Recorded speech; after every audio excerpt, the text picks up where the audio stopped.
Your mother-in-law is not your mother. Hello friends, welcome back to my YouTube channel. Please take a moment to like this video and subscribe to my YouTube channel.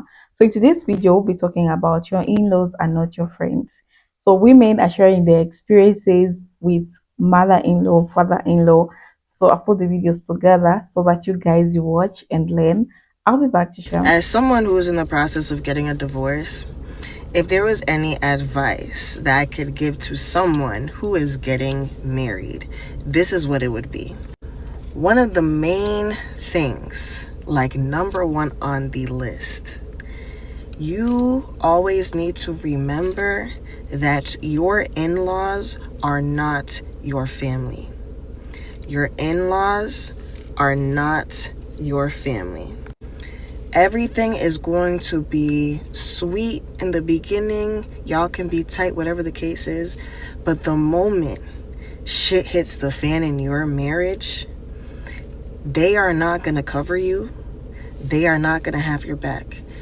Their main priority is going to be the person that you've married, like whether it's their, brother, son, whatever, like, and if you're the wife, right? If you take it as like, oh no, this is my family, we're like, you're gonna be so disappointed. I'm telling you. And y'all can just be saying like, oh, I'm just saying this because I'm getting a divorce. Maybe I'm bitter. I promise you, it's not even coming from that mindset. It's just coming from experience. The moment shit hits the fan in that marriage, you're gonna really see who's there for you and who's not. Niggas will deadass leave you dry. It's not even a joke. Niggas will deadass leave you with nothing. Nothing.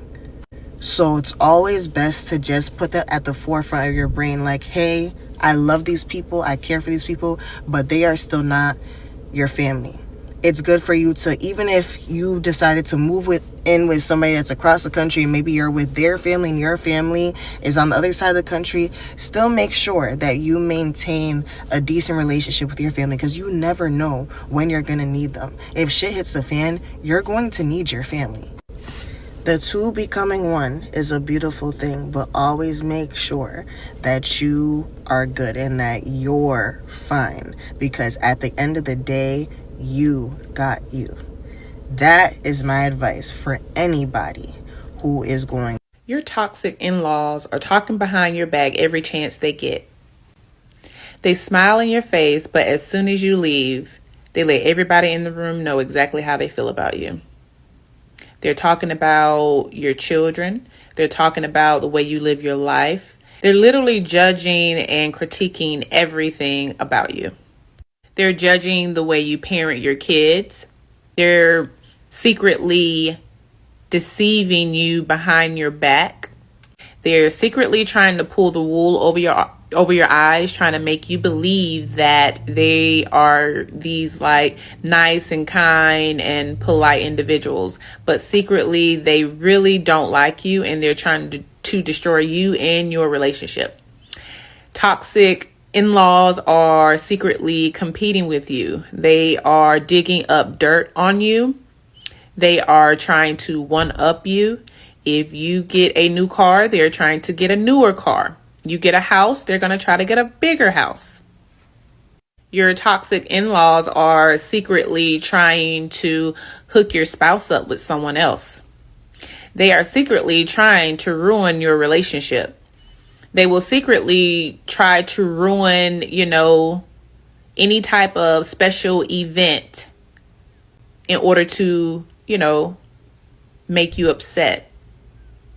They'll secretly try to plant seeds in your spouse's head to turn against you. They will try to steal from you sometimes. They are speaking negatively about your children behind your back. They're judging and criticizing your children behind your back. Like, they're judging your children based on your parenting. They go out of their way to be in your business. Your toxic in-laws are never really genuine. They don't really want to help you babysit your children. They don't really want to help you plan an event. They don't even want to show up to the event. They try to ruin holidays and occasions and birthdays in order to upset you, in order to, target you or to get a rise out of you. They will purposely start, disagreements and arguments between you and your spouse. You can't control what your in-laws say or do, but you want to make sure that you're with a spouse that will stand up for you, that will protect you, that will support you, that will believe you, and that will shield you from the toxicity. You want to make sure you are with someone who isn't afraid to stand up to their family on your behalf. You need to make sure that this is a person that isn't dependent or codependent on their family, and that they're independent. You want to make sure that you're with someone who's not afraid to have your back, not afraid to stand up for you and to support you and be there for you. I'm going to be really honest and tell you that I would never live with my in-laws, and I've been married for 7 years and I stick by that decision, and here are all the reasons why. If you're new here, my name's Shami and let's just get into it while I do my skincare. So firstly, I moved out at the age of 18. Nothing bad specifically happened. I moved out for uni, and I specifically moved out for uni because I knew I couldn't live at home anymore. I grew up in a really dysfunctional family and I've always needed my own space. Like even as a kid, whenever I was at home, I was always stuck in my room. So the idea that I would then share my space with another boy or a man and then also share my space with another family was just out of proportion. Like it was never in the picture for me. So I always knew that I would never live with my in-laws. Next, I cannot be asked wearing a bra the entire time. And because I'm from a South Asian family and I'm married into a South Asian family, that would mean that I would always have to put a bra on or some sort of overcoat or dressing robe whenever I left my room. And that is just way too much effort for me, and that's not a way to live your life at home. So that's another reason why. I'm sorry, but after sexy time, it's just too awkward to leave your room. What if someone hears you? And what if you need to take a shower and then you've got to see the all clear? It's just too awkward. Imagine every time you're intimate with your husband, you're you have to be extremely quiet, or you can't just go take a shower immediately because people are going to know what you've been doing. It's too cringe for me. I'm also really moody, and I can't imagine masking to that extent where I'm in front of my in-laws and I'm constantly trying to impress them just because I live there. The idea that I can't just be myself and do nothing, or the fact that I would never be able to be in a bad mood, or if I had an argument with my husband, they would somehow suss it out or know, and we'd have to be really quiet. And I just feel it's too much of an invasion of privacy. And I understand that a lot of people live with in-laws for lots of different reasons, money is a big issue, but I would rather work and have my own space with my husband and my family than to share my space with my in-laws, especially after being pregnant with my first child. I cannot imagine being pregnant and going through all that and then me worrying about how it looks to my in-laws.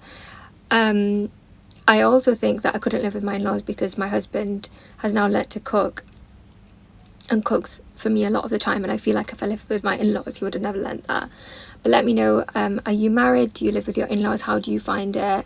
Do you agree with my reasons? How is it for you? Let me know in the comments, and let me know if you have any questions. I do not get along with my mother-in-law. Her and I got along great until the day my now husband proposed. She was upset that he didn't tell her, and that was somehow my fault. A month before our wedding, we sat down with my mother-in-law and father-in-law to talk some things through. Unfortunately, she was not mature enough to have that conversation, and the next day texted my husband a huge message of all the things I have ever done wrong to upset her that she couldn't bring up the night before. Fast forward to 1 year later when our first baby was born. We had made it very clear that we wouldn't be having anyone at the hospital, and I told my husband's family they could come in a few days once we're settled. On day 3, my mother-in-law texts my husband. This became a large text fight and then a 3-hour conversation guilt-tripping him. You guys are at home exhausted with a newborn, and she's worried about herself. We were supposed to spend Christmas with my in-laws, but due to my dad passing, I told my husband that we needed to be with my mom and my siblings this year. She exclaimed that we spent Christmas with my family last year, and that is That's a video, guys. I'm just here also to share my 2 cents, what I think about today's video. Your in-laws are not your friends. And that's something that a lot of people don't understand until it's too late. Okay.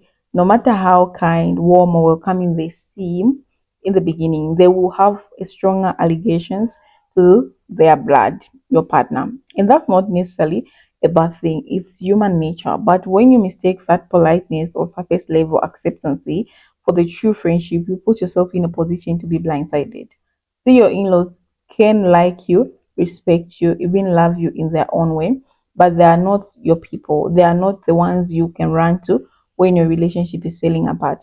They are not the ones who will defend your honor when things go south. In fact, if push comes to shove, most of them will side with their son or daughter, not you, no matter how wrong your partner might be.